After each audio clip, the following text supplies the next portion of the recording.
Well, we've discussed all these big trends. So you see big changes in client demand. So the payments have to be frictionless, have to be easy, have to be invisible, they have to be cross-currency, they've got to be cross-channel. So that's one thing on the client demand side. There's a lot of requirements coming up.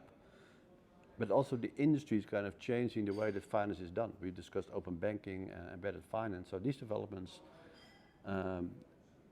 drive, let's say, the change in the banks from the industry side. And then there are the regulators that they're coming up with more strict requirements around KYC, AML, and around things like open banking.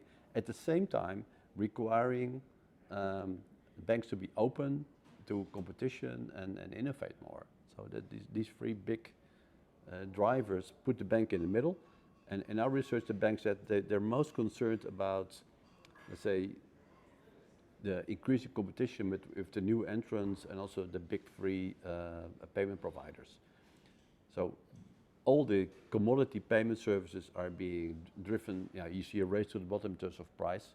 So you see a risk, revenue at risk. And we did kind of a quick poll against banks, and if you calculate this, they think about 10 to 15% of retail bank payments revenue is at risk if you don't modernize your payment systems. We talked to 20 of the largest banks in the world, in the retail banks, and many of them said that it is on their top 3 of investment priorities. And that, I mean, that's about all investments, right? So it's really very high on the agenda for them. So many banks are working with platforms that are 20 years old, or maybe even older, right? I mean, I've been in those banks, and that's not even the worst, because some banks have multiple platforms, so multiple legacy platforms that are sometimes interconnected and sometimes they're not interconnected. So to replace that with something new while the world around you is changing again, that's a formidable challenge.